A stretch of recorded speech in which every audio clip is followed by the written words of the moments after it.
Good evening. I'm Reverend Luis Carlos Sanchez, chaplain with Good Shepherd Hospice. And it is an honor for me to have been asked to officiate this wonderful celebration and tribute to a lady that I feel you all represent here today with your countenance, with your joy, with your smiles, with all of the memories and all of the things that you shared. If this was her life, it is quite eclectic and quite very filled. So I'm glad that you all could make it here and that you're all here to celebrate her and to celebrate her journey. As we gather here, we join together in the celebration of life and farewell to Smoque Knape. And in doing so, we come together to lovingly pay tribute to her life. For though she has passed beyond our physical sight, she remains within our hearts and our minds. On this evening, we also come together to bless and give thanks for God's wondrous creation and expression of love, joy, and life that each of us has known as Smoque. Also, to affirm that the essence of Smoque continues to evolve into an even greater expression of life eternal. And in doing so, we bless her on her way into that next expression of life and experience of spirituality. Let us take a moment now as we come together in God's presence and with each other in the words of the Lord's Prayer. Will you join me? Our Father, who art in heaven, hallowed be thy name. Thy kingdom come, thy will be done, on earth as it is in heaven. Give us this day our daily bread, and forgive us our debts, as we forgive our debtors. And leave us not in temptation, but deliver us from evil. For thine is the kingdom, and the power, and the glory, forever. Amen. I would like to invite, at this moment, Bonnie Cantrell-Eckert to delight us with a gift of song.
I'm only human.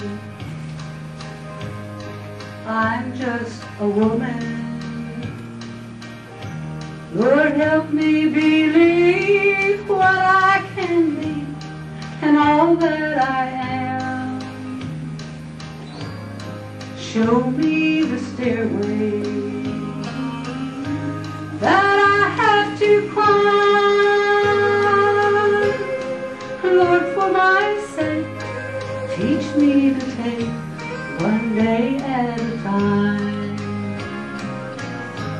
One day at a time, sweet Jesus, that's all I'm asking of you. Just give me the strength to do everything that I have to do. Yesterday's gone, sweet Jesus, and tomorrow may never be mine. Oh Lord, for today, show me the way, one day at a time. Do you remember when you walked among men? Jesus, you know if you're looking below, it's worse now than then. There's pushing and shoving, there's cheating and crime. Lord, for my sake, teach me to take one day at a time. One day at a time. I'm sorry. One day at a time, sweet Jesus. That's all I'm asking from you. Just give me the strength to do everything that I have to do. Yesterday's gone, sweet Jesus, and tomorrow may never be mine. Oh Lord, for today, show me the way, one day at a time.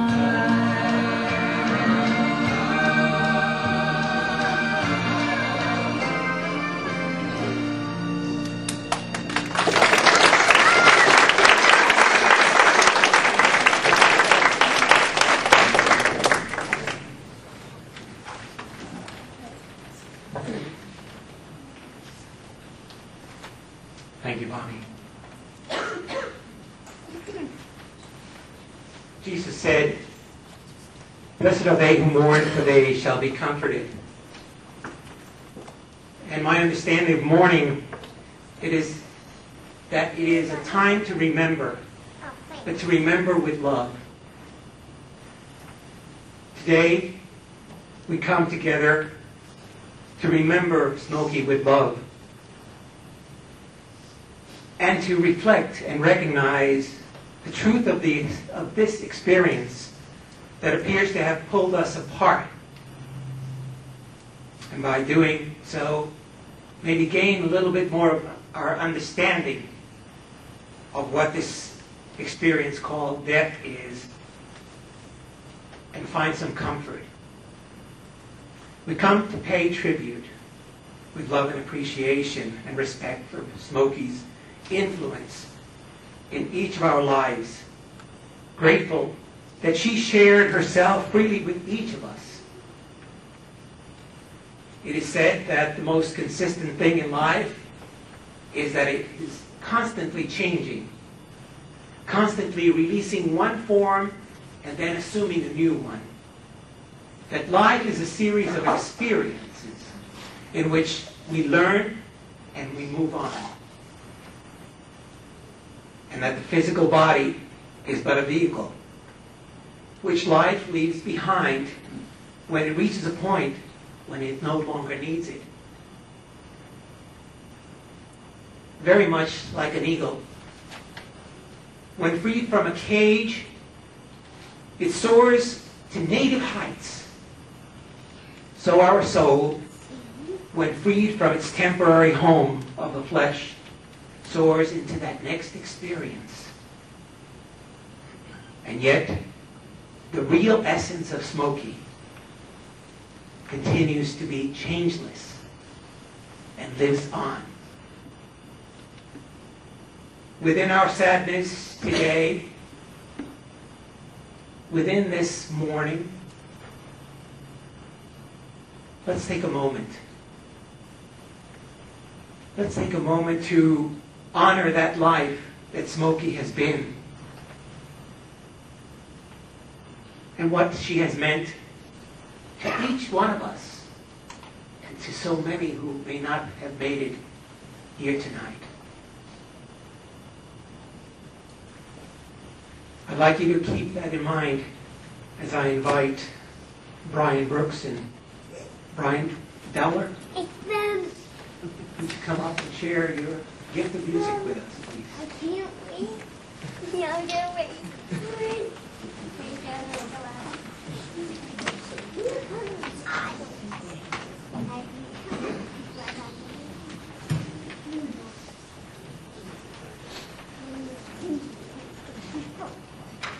Can you hear me?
Beautiful day done.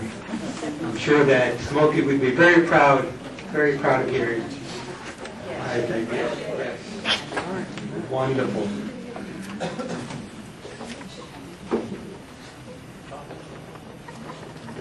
Let's talk a little bit about Smoque.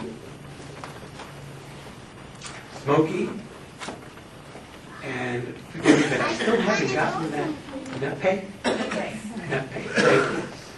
Nape Lynn was born in Tulsa, Oklahoma on November 24th, 1945.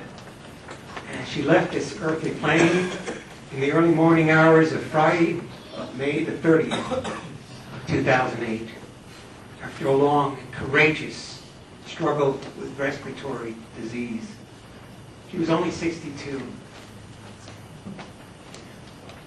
Yet I believe she accomplished so much in those years here on earth. Smoque is preceded in death by her beloved mother, Ruth, and father, Kim Nape, as well as by her stepdad, Milo Brown, and her brother, Michael Brown. She is survived by her husband, Bob Lynn, and son, Derek Briggs, and wife, Kristen of Houston. Please. Go ahead. Also by her brother, Skip Nape, his wife Tracy, and nephew Cody of Los Angeles, California. Her sister Kelly Brown and husband, okay, all right. By her sister Kelly Brown and husband Terry Groves of Tulsa, and who she called her bonus kids, Defana Lynn Castins and her husband Marty, and Angie Lynn Dowler and her husband Brian, and their families, which includes 7 grandchildren. Now, I didn't get the names, so if you want to give me the names, I'm fine. Who are they? Marty.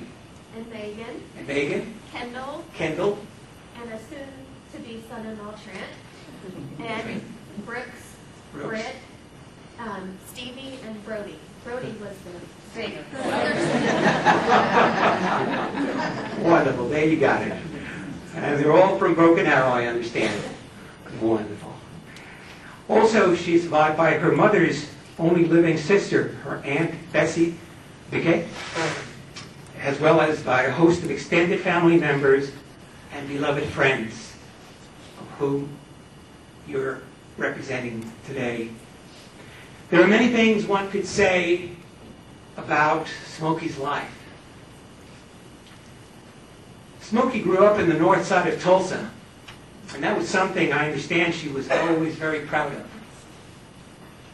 After spending some time in California, she returned to Tulsa to become legendary as a hairstylist in the 1970s, introducing what they call the California style, such as the Farrah Fawcett look, from what I gathered. Were there any other? I couldn't find any other. But the stylists probably know what they were. One could say that Smoque was an artist, a poet, a musician, a dancer. And the many who knew her, she was one incredible character. Now, I love one of the things I first encountered a few years ago when I went to visit Bob and Smoque at their home. It was the colorfulness, the richness of her home. And I read in the guest book, in the Tulsa World, of someone saying not to paint the house up there until she first consulted with them. I'm not sure if it was who was it, Devon? Okay. But I said, my gosh, she really just was very artistic and had beautiful taste. I really have to say that. I had the privilege of getting to know Smoque over the past few years as her chaplain. And what amazed me of her was her constant passion for seeking unconventional answers to the meaning of life and of God. All the while, I believe at times, not realizing that God was expressing right through her, at the point of her, in that loving way that she expressed all of her life. She loved life. Would you say that? Would you agree? Yes. And she loved her family and her friends most of all. Not to mention the dogs. The dogs probably more. Don't feel left out, Bob. You had a special blessing in her heart. She inspired and gave people confidence and unconditional support. She was a champion for everyone and anyone that was down and out at times. And her outlook on life was totally inspirational. To some, Smoque gave clarity, perspective, and she brought a soulful voice. This one I picked up from another note that someone entered. She had a wonderful laugh and a great sense of humor. And you could say that she was funny, she was fun, and she was feisty. She didn't mince words when she had to say what she had to say.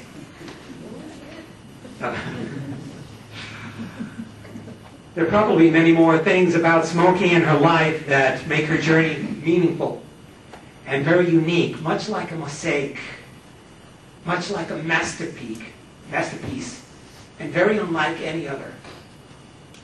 And I'm sure that each one of you today here has something. And I'm going to ask you to begin thinking about that something. That some way, somehow she touched your life, and that you will remember that special way that you came together, that you enjoyed life, that you experienced Smoque. And so, what I'm going to do, if you want to come up to the podium, please feel free.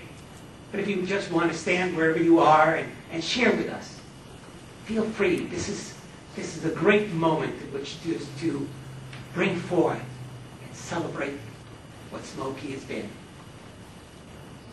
Sure.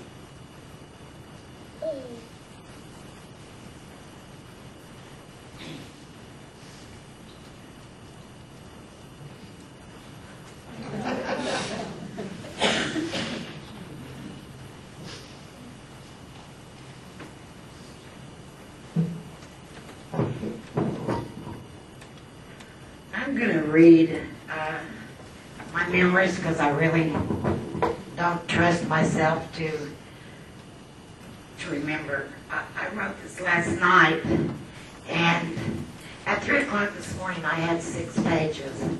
I got up this morning and I did some serious editing, or I will be glad to know.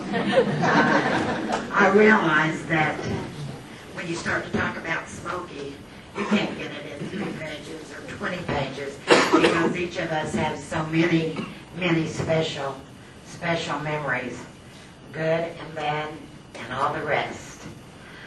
For those of you who don't know who I am, and there's a lot of you because Smoque had lots of friends, we've probably all heard a little bit about each other over the years though. My name is Marcia Bark Chisholm. I met Smoque on my first day in the 3rd grade at Alcott Elementary School. I was the new girl, and I was standing out there on the playground and feeling very lonely when up comes this skinny, freckle-faced little girl, and she looked me over. And even then, Smoque could look you over. She said, "You're new, but I'm going to be your friend anyway." She told me her name was Donna Ruth Knape, but everybody called her Smoque. Spell that S-M-O-Q-U-E. She said they called her Smoque after the song Smoke Gets in Your Eyes because that was her daddy's favorite song. Oh, and by the way, he was dead. I thought she was the most fascinating person I ever met. That was the beginning of a friendship that lasted 55 years. And that statement, "I'll be your friend anyway," was truly the essence of Smoque. You know, you could be weird, and she'd be your friend anyway. You could be funny looking or a great beauty, You could be a mover and a shaker on the way up. You could be the world's biggest loser. You could be a movie star or the bum at the bar. It didn't matter. She'd be your friend anyway. Smoque collected people like some of us collect matchboxes or porcelain figures, and that was just one of her many charms. I think I must be one of the luckiest people in the world to have had the distinct pleasure of having Smoque as my best friend forever. I think we made that up before all our granddaughters started texting BFF to each other. We were the most unlikely girlfriends. She was a tomboy, and I was a girly girl. She was fearless, and I was a scaredy cat. She made me play soldiers and cowboys. She was always Roy Rogers, and I was Dale Evans. I made her play dress up and movie stars. And we also pretended to be famous singers, and we would stand in front of the mirror. Oh, and we just belt out all those girl songs of the 50s. And yes, we used hairbrushes for our microphones. Way too soon we grew up and outgrew our childish games, so we started listening to rock and roll. That's when I figured out Smoque could dance. And by the time we were in the 7th grade, she could do the dirty bop. The last time I saw her do it was just about 8 or 9 years ago when Bob and Liz and Michael and Smoque and I went to Kane's Ballroom to see Little Richard. Now, she did it. She didn't do it very long, but by golly, she could still do it. I have memories of Smoque that span every decade of my life. She was the best friend a person could have. These are some of the things that stand out most. She loved her family deeply, and she took care of a lot of them. Smoque did so many generous things for so many people, and she didn't ever talk about it. She was like a secret angel to so many. She had an incredible spiritual side that many of us were privileged to know. I remember when Derek was born, she was so amazed at the miracle of him. She was so proud, she was so excited, and she really couldn't believe that she had a baby. And he was always her boy. In fact, some people didn't even know his name was Derek. They thought his name was Boy. I think maybe she thought she and Tarzan made this kid. I don't know. Smoque was absolutely, without a doubt, the most passionate person I have ever known. She laughed louder and cried harder than anyone. She loved deeply, and when she was hurt, it was a bad hurt. You know, sometimes it seems that nothing was easy for Smoque, except maybe doing hair. The weekend after she died, I was sad, and I was looking for something on TV to take my mind off the sorrow I felt, and I was flipping through the channels, and I found the movie Steel Magnolias. It was one of our favorite girly movies, and I sat there and watched it. And I remember the time that she and I watched it together, and we loved it because most all the action took place in a beauty shop. One of the characters in that movie was trying to explain her misfortunes, and she had a great line. She said, "I want to assure you that my personal tragedies will never interfere with my ability to do good hair." Smoque loved that line. She did. She said, "That's me. That's me." And it was her. And you know, she was so lucky to find her niche, and she was a legend in her own time. You know, until Smoque came back from California, women in Tulsa went to the beauty shop, got their hair rolled up in curlers, sat under a dryer, and ended up with the same hairdo that they wrapped in toilet paper until a week later when they got it all done again. Well, Smoque went to California, and she got to spend a little time at the Sassoon School. And when she came back to Tulsa, she could do a cut and blow dry. She was the first person in Tulsa to do that. Now, you guys may not realize how revolutionary this was, but then you guys never had to sleep on wire rollers that left indentions in your head. Smoque was the very first hairdresser to give us girls the rage haircut from the West Coast. And she was so successful. And one of our other friends, Jan, put it pretty well the other night when we were talking. She said, well, Smoque was just always ahead of her time. And you know, one of the beauties of Smoque is that she took us there with her.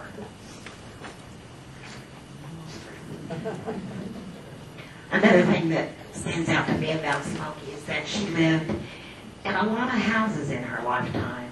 Some of them were spectacular in the very best neighborhoods. There were houses on the north side, there were houses in the country, houses on the lake, houses in the oldest neighborhoods in Tulsa. It didn't matter how small, how primitive, or how luxurious. If Smoque lived there, they were unique. She had her own sense of style. And I think anyone that's ever been there can attest to that. She painted pictures on her walls. She didn't hang pictures on her walls. She painted pictures on her walls. She painted flowers on the furniture. She even painted a mural on her privacy fence. And a picture of that is up here, and you should come and look at it. We have a staircase going to the second floor, and we don't have the second floor. For those of you back there who might not could hear what Bob just said, he said we had a staircase up to the second floor of our house, but there's not a second floor. Smoque painted one. You know, there was no one like Smoque to really tell it like it is. I mean, that was her gift. Could she talk or what? And she could turn a phrase. One time I told her, you know, sometimes your conversations sound just like the lyrics to a country song. I know I'm only one of many people here today who love Smoque. She was one of a kind, the very best kind. I know that she's happy that you are all here. She loved a party. She loved a show, especially if she was the star, and she is the star today. I know she loved all of us as well. I also know there will be a full moon tonight, and up there with the moon, the heavens have a new, brightly shining star. Smoque always was our shining star, and she always will be. Goodbye, my friend.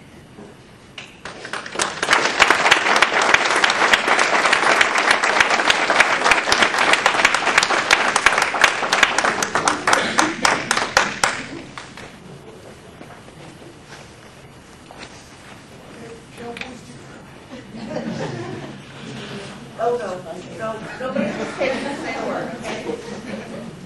We just love them.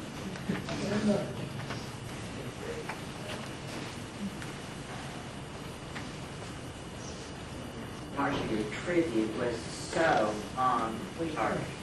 It was just perfect. And I thank you so much for that. And I want to thank Stefana and Angie for being there, and Kelly, for being there for Smoque in a way she never had. She was so independent, and she had such gut and such grit.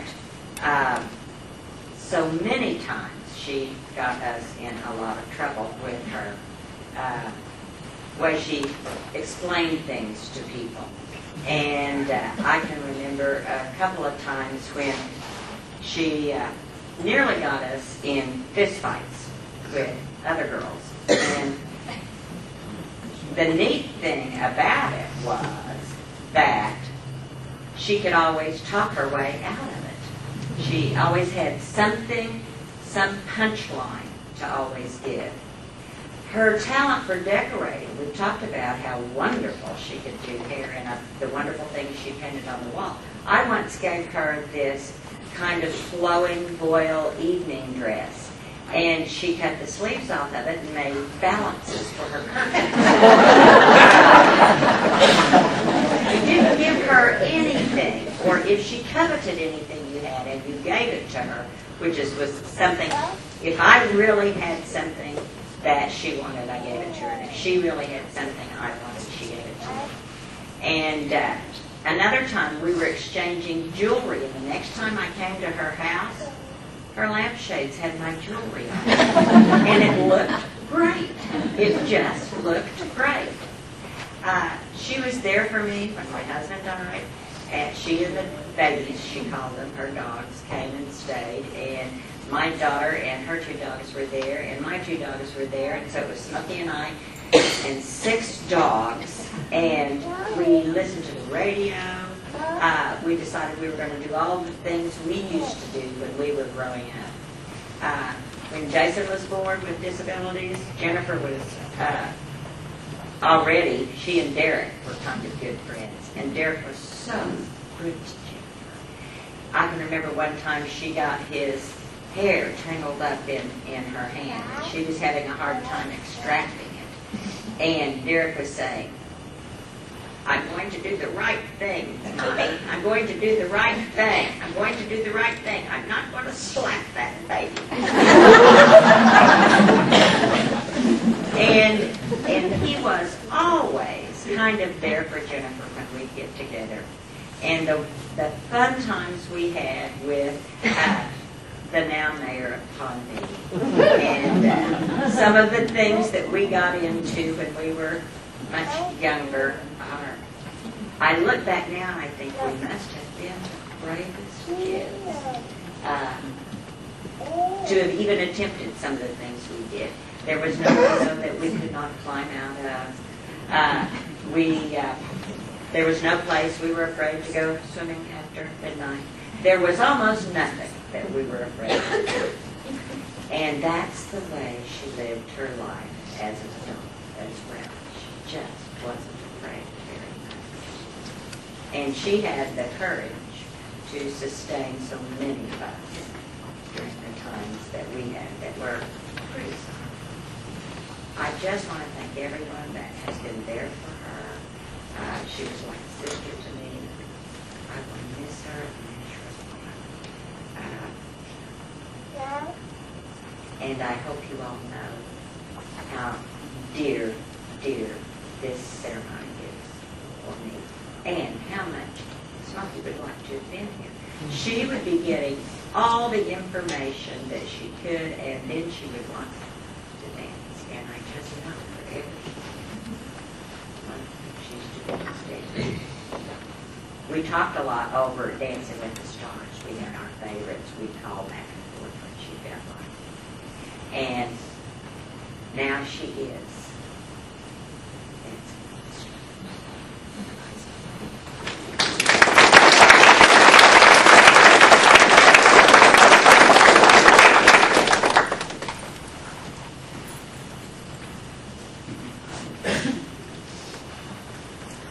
Go ahead, Ben.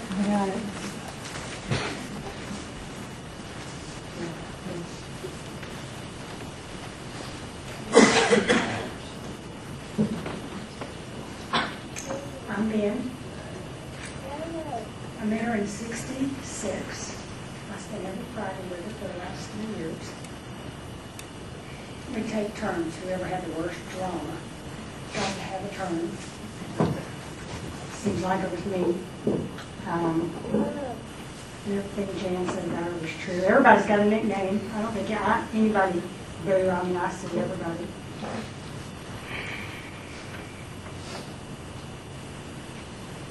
I want to see her in a dream. I miss her so much. There is a hole in my life. Funniest, strongest. We talked about her grandpa and Peg.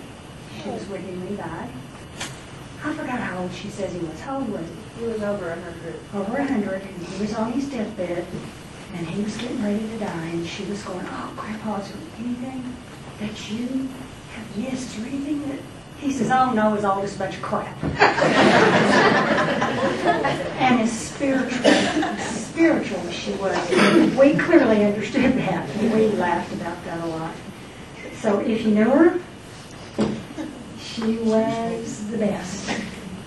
And God bless you, my friend. And let's party or whatever y'all do.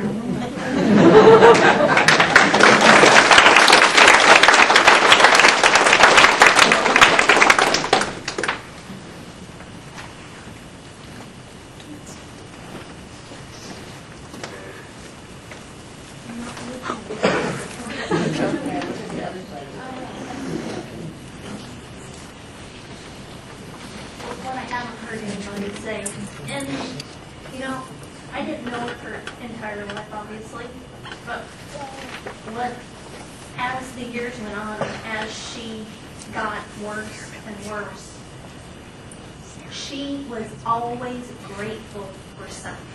And you know, that's what she would want for all of us. It doesn't matter.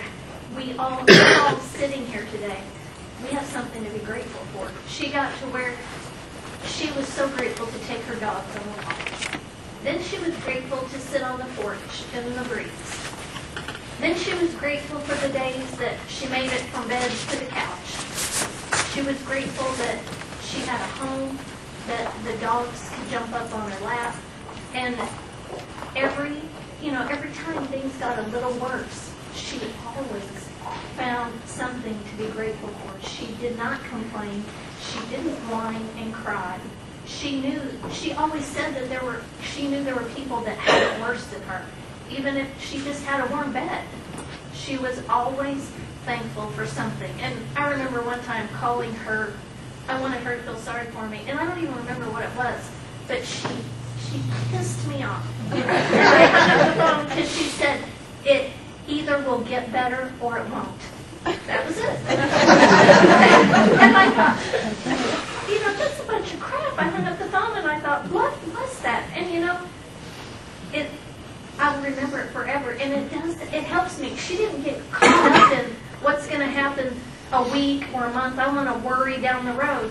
You know what? There's something to be thankful for today. And whatever we're going through, it'll either get better or it won't. And she was right, but I really didn't like that at the time. It didn't bother her. She said what she needed to say. And as far as the hairdresser, I have to add one thing. Smokey didn't cut my hair. I started having Smokey cut my hair. But she may not have done this to everybody, but I realized at some point that she wasn't going to give me the haircut I wanted. She was going to give me the haircut she thought I needed. Smokey didn't cut my hair, hasn't cut my hair for years. She's told me how to cut my own hair, and she's given me very good advice, and we will greatly miss her.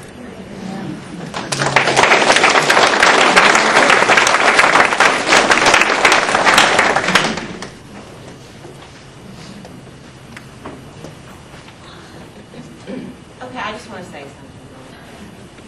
I don't need to go up to the podium, but I can speak for my sister Amy and my brother Bo, and we're the Fetterhoff kids. Well, Bo still is, but anyway. And you can chime in, please. It was always really exciting when Smokey would show up at our house, because we never knew when it would be. And usually it was midnight on a Tuesday. We just never knew. Do you remember that? Yeah. And it was really cool because we all got up and we would kind of move to the living room, because they would always, Mom and Smokey and sometimes Dad, if we could get him out of bed, would sit at the kitchen table. And we kind of kept closer and closer until we were in the kitchen, maybe cleaning up at midnight. And it never failed. I think I heard the F word the very first time from Smokey.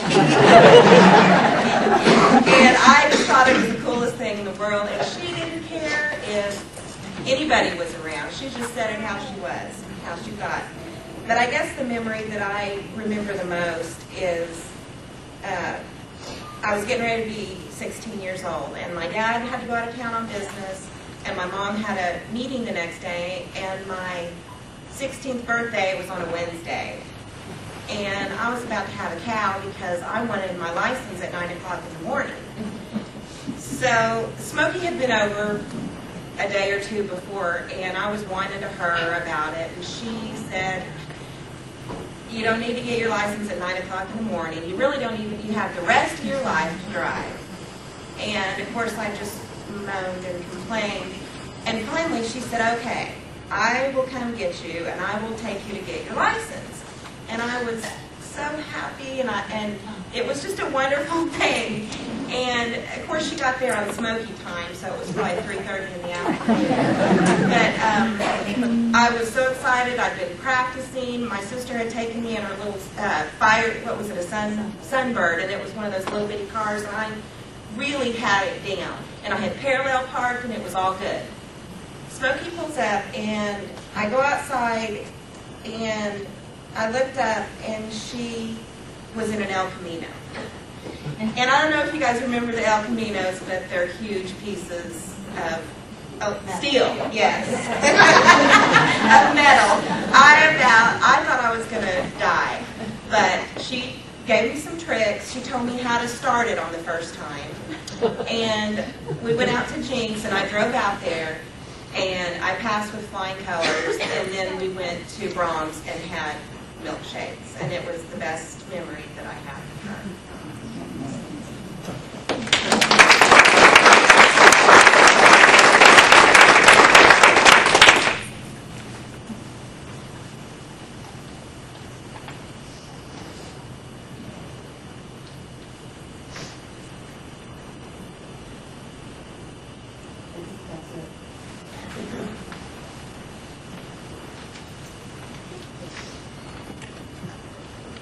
I'm gonna cry. It's okay. Smokey was so honest, and I loved visiting her in the hospital because she was just so happy. You never see happy people in the hospitals. But I brought her a blueberry muffin because I know how bad hospital food can be. And I was feeding her little bites of it. I didn't want her to choke on it. She had her eyes closed and was resting in bed. And she said, "Give me some of that cake you've been telling me all about." So I cut a little piece with a fork and I put it in her mouth, and she chewed and said, "That is amazing." And I gave her another little bite, and she said, "Quit being so stingy." And she reached over and grabbed a handful of the muffin, ripped half of it off, and said, "I can cut bigger pieces. I just didn't want you to choke on it." And she's just so honest. And Defana showed up to the hospital after painting their deck and walked in the room, and she said, "You look like hell." And she just all made us laugh. And I know, even looking back on the memories, she's still well. I have to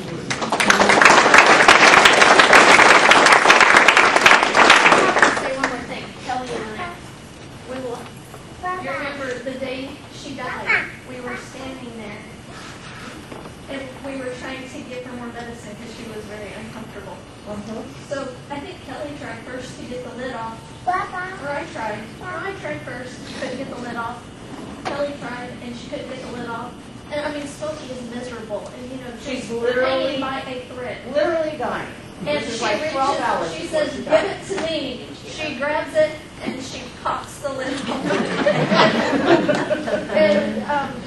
And then she, give it back, and like, we gave it, and she told us we needed to flip the lid over, so we would just have to unscrew it. Yep. So anyway, right hours before she died, she was showing us how to do something. I have one more thing to say. This cute little girl right here, what's your name, sweetheart? Kendall? The last thing I heard Smokey say, she was laying down in her bed and she sat up. She looked at Kendall and she said, "Good haircut." I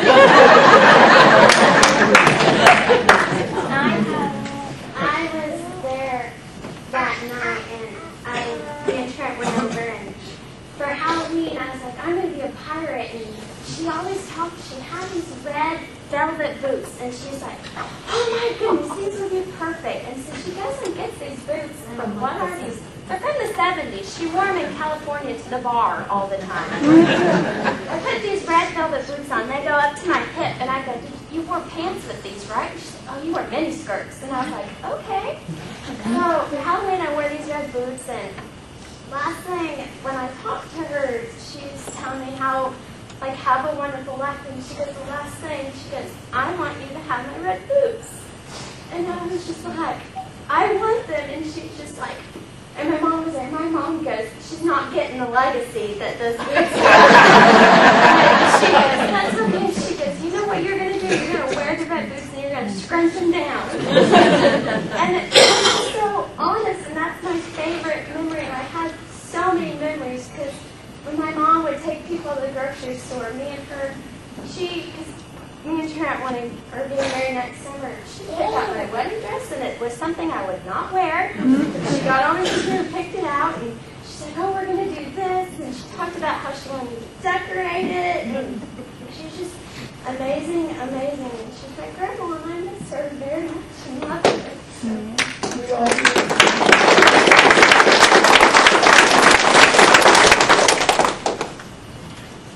of the stories I have, I can't tell. Because they make me look bad. And just the one, when she was laying in the hospital bed in the dining room, and it was that day that she was passing away. She had, Paula had brought a quilt that one of her grandmothers had made, and it had never been used. So she brought it over and put it on Smokey. There's something going on. Smokey was doing something in bed, I don't know, eating or drinking. And I said, "You're going to get this on the quilt." She said, "Well, I didn't tell her to bring anything."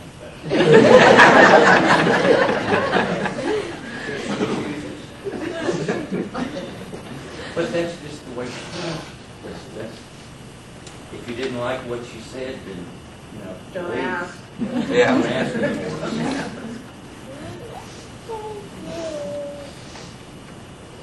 Thank you. Anyone else? Any last thoughts? She was the best sister in the world. I was very fortunate of her my entire life. She took care of me from the day I was born. I used to pee on her at night. She would wake up and go to high school with pickies on her arm because I didn't set my thumb, I set her arm.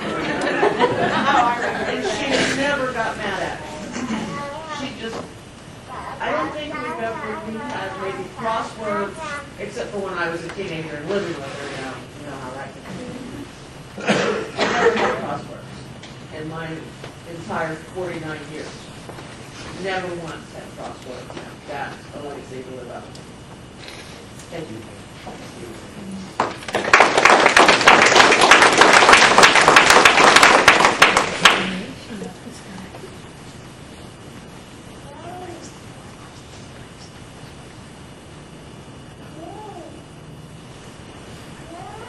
I'm sure each one of us here holds a very deep memory,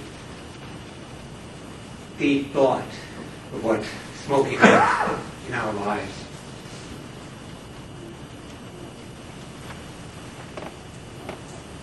And I took this from you, Marcia. So beautifully stated. Smoque was larger than life presence, and an unforgettable character who would live forever in the hearts of those who have known and loved her. And I think she will live forever in each of your hearts and your memories. Bob, I want you to know how much you meant to Smoque. The love you shared and your dedication to her, not only in the good times, but in those trying times and years. They meant so much to her. And she did mention that whenever you stepped out of the room. So we did speak behind your back.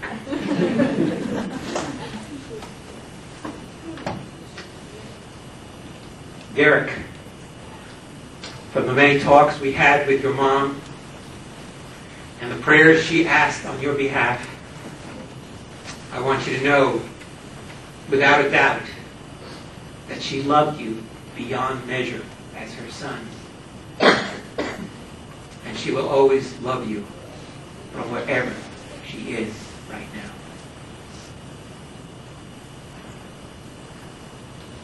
Kelly, I think you said it.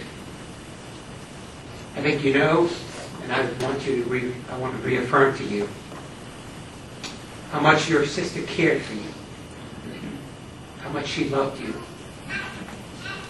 She was very proud of your accomplishments, not to talk about your baptism, which I was very honored to have officiated. That filled her with lots of happiness.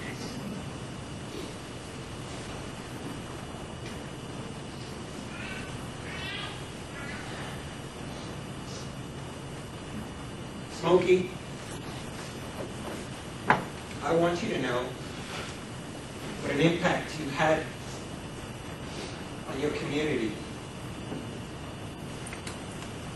And by doing so, on the world.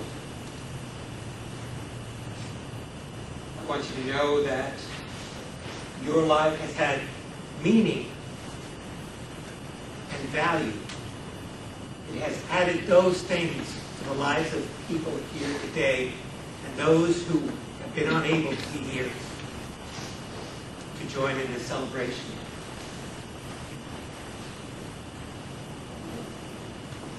And lastly, I want you to know that God loves you with an unconditional love. But I guess that wherever you are right now, you already know that. Know that your love endures and will be forever, forever cherished by each one whose life you touched.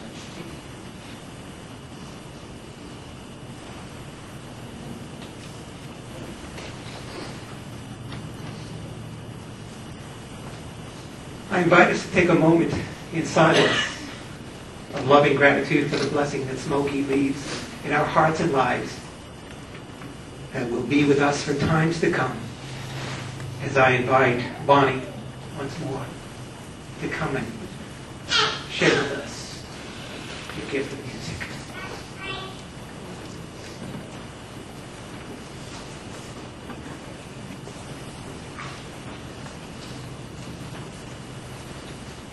While Marcia's getting this ready, I'd just like to quickly say Smoque was something else. I've known her for years. I haven't been around her a long time, except periodically. And she never ceased to amaze me. She's always the same Smoque. You've around her 5 minutes, it's like you've been around her forever. And I just feel like it's a real honor to be able to be here and sing tonight. I thank Marcia for calling me and asking. Annie Carmen, sorry. When I asked what songs they wanted, they said, it didn't matter. If they make any difference. Marcia said, Smoque, you like anything. And what's odd to me, and it seems more so, I don't know if it's because we're getting older. I doubt that it's wiser. But I think things happen for a reason. I don't think that just, it's just luck. Because one of the songs I chose, excuse me, is called I Can See Heaven, where her daughter Devon was talking about don't paint anything until I get there and tell you how. This talks about, if you just listen to the words of this song, and it's country, and Marcia said she liked country, it talks about a mansion that's already got her name on the door. It's ready for where it's going. And how there's kind of rough and rocky roads to get there, but she's not made any pain on it. It's a good thing. And I know that all of you be pleased with that. You really take that to your heart. So just listen to the words, and I'll try not to mess it up for you, but I just want to thank you again. And I think this is great. I enjoyed seeing everybody and talking, so now I'll be quiet before you like anything else.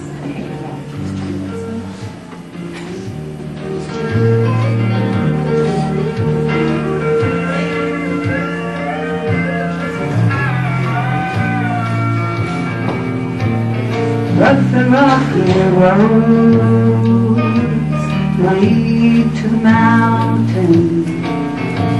Sometimes it's hard to go any further on my way, but I prefer the secret while traveling through this valley. I can hear from heaven